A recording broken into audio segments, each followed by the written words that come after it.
अब ये गीता ज्ञानदाता 15वें श्लोक तक तो कहता है ब्रह्मा विष्णु महेश की पूजा करने वालों को मूर्ख, राक्षस स्वभाव को धारण किए, मनुष्यों में नीच, दूषित कर्म करने वाले बताता है। ये मेरी भक्ति नहीं करते ब्रह्म की। अब 16, 17, 18 में 3 श्लोकों में अपने विषय बता रहा है कि मुझ ब्रह्म की भक्ति भी 4 प्रकार के करते हैं, या तो कोई करता ही नहीं, जैसे शुरू में 7वें अध्याय के प्रथम दूसरे श्लोक में कहा है कि मेरी भक्ति का प्रयत्न हजारों में कोई एक करे है, और उनमें से भी कोई एकाध मुझे पहचान पाता है, मुझे समझता है ढंग से, यानी ब्रह्म तक पहुंचता है। तो यहाँ वही कहता है 4 प्रकार के मेरी साधना करते हैं, आर्थ, अर्थार्थी, जिज्ञासु और ज्ञानी। तो उन तीनों को तो रिजेक्ट करता है ये। आर्थ तो वो है जो संकट निवारण के लिए वेदों के मंत्रों के आधार से अनुष्ठान करते हैं, वो अन्य आरती या किसी कविता का सहारा नहीं लेते, ना कोई और मंत्र, वेदों के मंत्रों से करते हैं, तो वो ब्रह्म उपासक ही कहलाते हैं। इसी प्रकार अर्थार्थी तो धन प्राप्ति के लिए धन गढ़ा इकट्ठा बन जाए हमारे, इसलिए कोई अनुष्ठान करते वो वेदों के मंत्रों से ही करते हैं, तो वो भी व्यर्थ है, क्योंकि वो भगवान प्राप्ति नहीं, वो तो अन्य काम लाग रहे हैं। और तीसरा जिज्ञासु, जैसे घर से निकला भगवान पाने के लिए, आज्ञा ज्ञानी संत टकरा गए, उनसे खचड़ा ज्ञान इकट्ठा किया, आप वक्ता बन गया, वो जिज्ञासु, वो भी व्यर्थ बताया नहीं। अब चौथी प्रकार के ज्ञानी हैं। ज्ञानी का अर्थ है कि जिसने ये समझ लिया कि मनुष्य जीवन बार बार नहीं मिलेगा, और मनुष्य जीवन का मूल उद्देश्य है परमात्मा पाना, मोक्ष करवाना, जन्म मृत्यु से पीछा छुटवाना। और फिर उन्होंने वेदों को पढ़ा, जैसा भी उनकी समझ में आया, उन्होंने ये मान लिया कि अन्य देवताओं की पूजा भी नहीं करनी चाहिए, केवल एक परमात्मा एकम, जिसके बराबर दूसरा ना हो, उसकी भक्ति से ही लाभ होगा, मोक्ष होगा। अब उन्होंने जैसा भी वेदों को समझा, उसके आधार से इस ब्रह्म को, क्योंकि यजुर्वेद अध्याय नंबर 40 के मंत्र नंबर 15 में लिखा है वायु अनिलम, वायु अनिलम अमृतम अथ इदम भस्मांतम शरीरम ओम कर्तु समर किलवे समर और कर्तुम समर। वेद ज्ञानदाता कह रहा है कि मेरा एक ओम नाम है, और इसका अंतिम सांस तक, जब शरीर छूटा तेरा, यानी शुरू से लेकर अंतिम सांस तक मेरे ओम नाम का जाप काम करते करते सिमरण कर, विशेष कसक के साथ सिमरण कर, और मनुष्य जीवन का मुख्य उद्देश्य मान के इसका सिमरण कर। इस प्रकार सिमरण करने से तो जो तुझे ब्रह्म ओम से जो लाभ मिलना है वो अमृत व गति तेरी हो जाएगी। तो इन्होंने ऋषियों ने ये तो ले लिया कि ओम नाम है, नथिंग एल्स, और कोई मंत्र नहीं। ऐसे गीता जी में, ऐसा वेदों में केवल एक ओम मंत्र है, और उन्होंने ओम नाम को पूर्ण परमात्मा का मान लिया और ब्रह्म को सुप्रीम पावर मान लिया, पूर्ण ब्रह्म। इनका मोतियाबिंद था यजुर्वेद के अध्याय नंबर 40 के श्लोक नंबर 10 से लेकर 13 तक 2 बार कहा है कि कोई तो परमात्मा को संभवात कहता है, जन्म लेता है, को असंभवात कि वो जन्म नहीं लेता, वो तो निराकार है। इसका ज्ञान भी तत्वदर्शी संत कराएंगे, उनसे सुनो, वो बताते हैं सही सही। और कोई ये कहता है जिसने एक अक्षर ज्ञान हो गया उसको तुम विद्वान बोल देते हो, अविद्या, और जिसको थोड़ी सी विद्या होगी उसको विद्वान कह देते हो, ज्ञान हो गया अक्षर। तो विद्वान और अविद्वान की परिभाषा भी वो तत्वदर्शी संत बताएगा, उसे सुनो। तो इनकी आंखें बंद होगी, इनका मोतियाबिंद था, उन्होंने ये समझ में ना आई, वो तत्वदर्शी संत तो खोज लो कम से कम, जो वेदों से भी अलग कोई ज्ञान बताएगा, वो नहीं समझ में आया। गीता जी अध्याय नंबर 4 के श्लोक नंबर 34 में कहा कि जो गीता अध्याय नंबर 4 के श्लोक नंबर 32 में कहा कि ब्रह्मणे मुखे सचिदानंद घन ब्रह्म की वाणी में, या उसने परमात्मा ने स्वयं आकर जो ज्ञान बोला है उसके अंदर बहुत विस्तार के साथ यज्ञों यानी धार्मिक अनुष्ठानों की जानकारी दी है, वो तत्व ज्ञान है। उस तत्व ज्ञान को चौथे अध्याय के 34वें श्लोक में कहा गीता ज्ञानदाता ने कि तू किसी तत्वदर्शी संतों के पास जाकर समझ। इसे सिद्ध है कि गीता ज्ञानदाता नहीं जानता उस परम अक्षर ब्रह्म की जानकारी, उसकी वे ऑफ वर्शिप नहीं है, उसको कंप्लीट ज्ञान नहीं है। अब क्या प्रसंग क्या आ गया कि अब वो क्या कहता है कि जो ज्ञानी आत्मा है ये है तो उदार नेक आत्मा है, परमात्मा के लिए न समर्पित हो गए सारी, अब घर भी त्याग दिए, राज भी त्याग दिया, और हजारों वर्षों तक हठ योग भी कर लिया, शरीर की परवाह नहीं की, मरो चाहे जियो, ऐसे ऐसे चमन ऋषि था, कहते उसके पूरे सारे शरीर पर दीमक चढ़ गई, आंख आंख दिखे थी। और यानी इस तरह एक चुणक ऋषि थे ऐसे। तो उन्होंने कहते ये हैं तो उद्धार, लेकिन ये मेरे वाणी अनुत्तम गति में ही आश्रित रहे, क्योंकि इनको तत्वदर्शी संत नहीं मिले।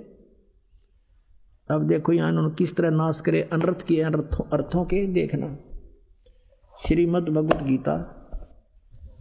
अब देखिए श्रीमद् भगवत गीता, वही गीता प्रेस गोरखपुर से प्रकाशित है, जयदयाल गोविंद का अनुवादक है। अब अध्याय नंबर 7 के हम श्लोक नंबर 16, 17, 18 3 पढ़ेंगे। पुण्यात्माओं धन्य हो तुम्हारा ये वही रतन, अनमोल रतन अपने घर रखा था, अपना खजाना हमें पता नहीं था। अब देखिएगा, ये भरतवंशियों में श्रेष्ठ अर्जुन, उत्तम कर्म करने वाले अर्थार्थी, यानी वो तो नीच कर्म करने वाले थे पहले 12 से 15 में थे, अब अच्छे सुकृति ना अच्छे कर्म करने वाले अर्थार्थी, आर्त और जिज्ञासु और ज्ञानी, ये 4 प्रकार के भगतजन मुझको बचते हैं। फिर 17 में कहा है कि उनमें नित्य मुझ में सतित अनन्य भक्ति वाला ज्ञानी भक्त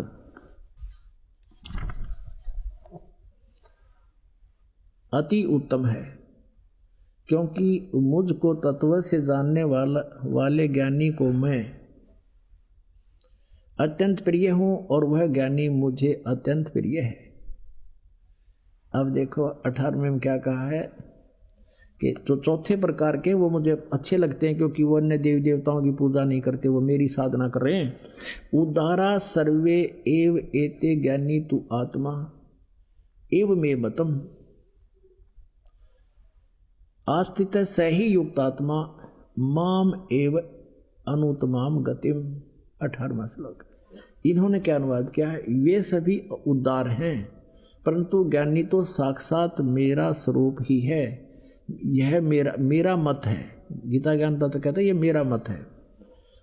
और क्योंकि वह युक्त आत्मा यानी भगवान में लीन आत्मा, इसका अर्थ है युक्त आत्मा भगवान में लीन, जो है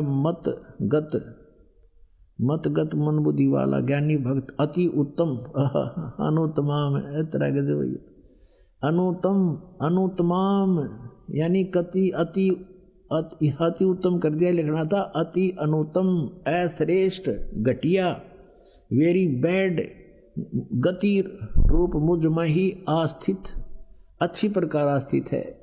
इसका अर्थ क्या बनता देखना, उदारा सर्वे एव एते ज्ञानी तु आत्मा एव मे मत।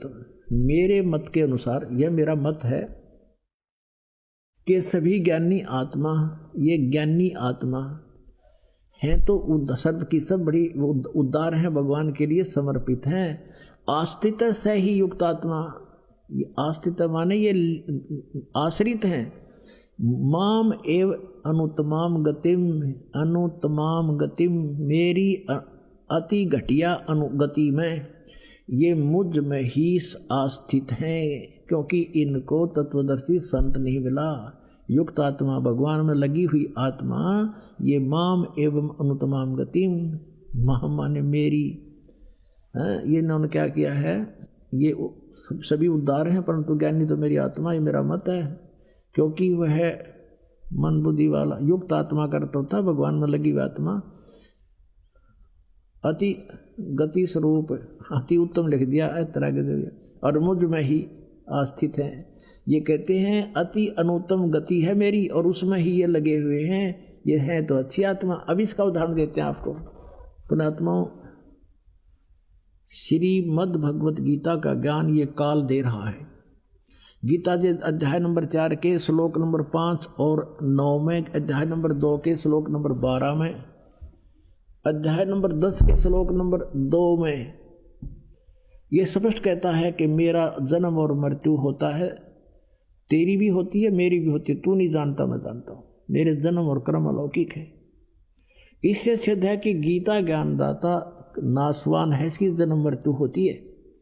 गीता जी अध्याय नंबर 8 के श्लोक नंबर 1 में अर्जुन ने पूछा कि प्रभु आपने अध्याय नंबर 7 के श्लोक नंबर 29 में जिस तत्ब्रह्म के बारे में कहा कि उसको जानने के बाद और सारे दातुओं से परिचित सब कर्मों से परिचित व्यक्ति केवल जरा और मरण से छूटने का प्रयत्न करता है, तो वो किम तत्ब्रह्म 8वें अध्याय के प्रथम मंत्र में श्लोक में पूछा। उसका उत्तर दिया तीसरे में 8वें अध्याय के तीसरे श्लोक में गीता ज्ञानदाता ना कि वो परम अक्षर ब्रह्म है, वो यानी वो गीता ज्ञानदाता से अन्य है। इसलिए गीता जी अध्याय नंबर 18 के श्लोक नंबर 62 में कहा कि अर्जुन तू सर्वभाव से उसकी शरण में जा, उसकी कृपा से तू परम शांति को और सनातन परम धाम को प्राप्त होगा।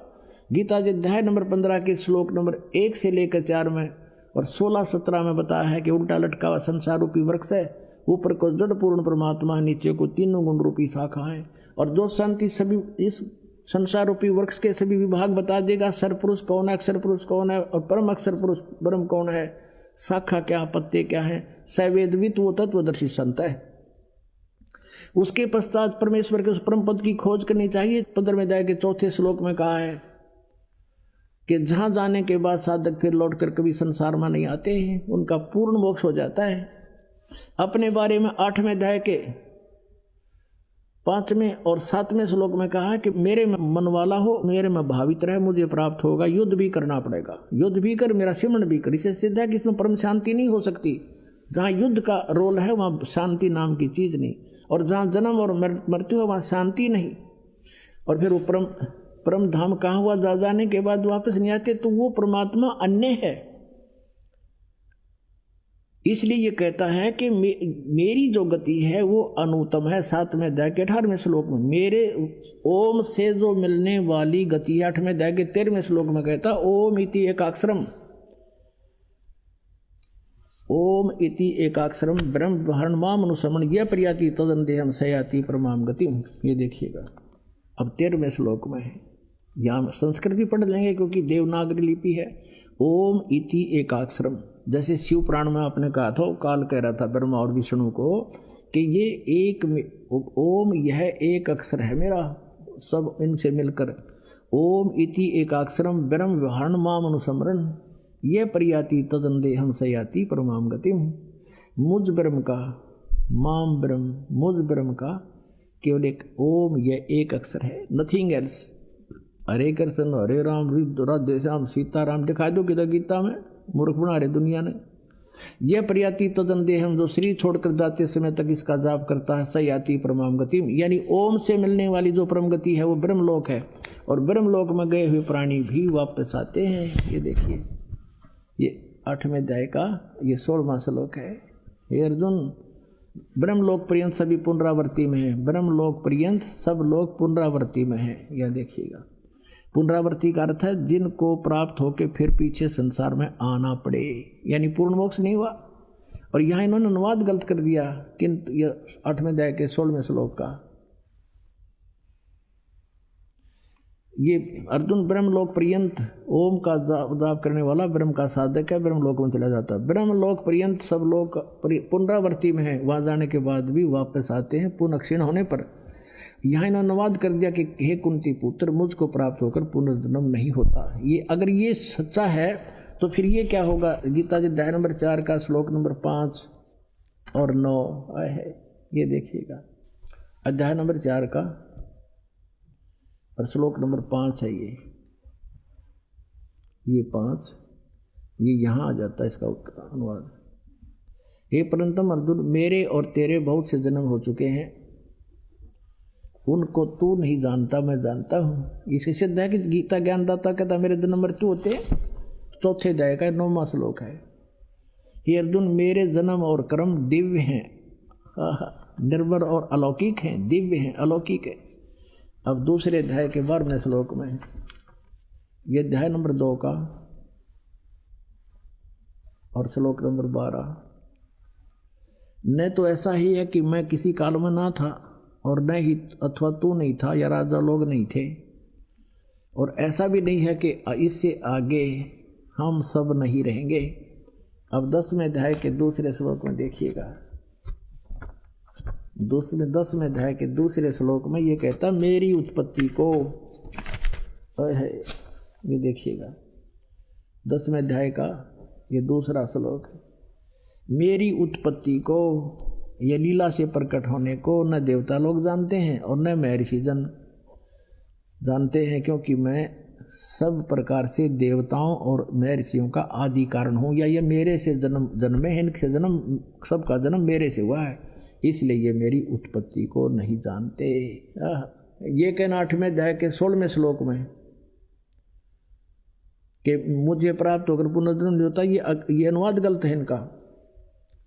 यहाँ ये इसका अर्थ ये बनता है, जो ये नहीं जानते मुझे प्राप्त होकर भी कुंते, उनका पुनर्जन्म होता है कि ब्रह्मलोक पर्यंत गए प्राणी भी वापस आते पुनरावृत्ति में। जो ये नहीं जानते, ये कहना था, ये लिखना था इसका। अब प्रसंग पर हम अपने पर आते हैं कि गीता जी अध्याय नंबर 7 के और श्लोक नंबर 18 में गीता ज्ञान दाता अपनी साधना, अपनी भक्ति को, अपनी गति को, यानी ओम नाम से होने वाली उसकी जो परम गति है वह भी अनुत्तम है, क्योंकि जन्म मृत्यु ना साधक की समाप्त होती ना उसकी होती। गीता जी अध्याय नंबर 17 के श्लोक 23 में कहा कि ओम तत्सत इति निर्देश ब्रह्मण त्रिविध समर्थ है।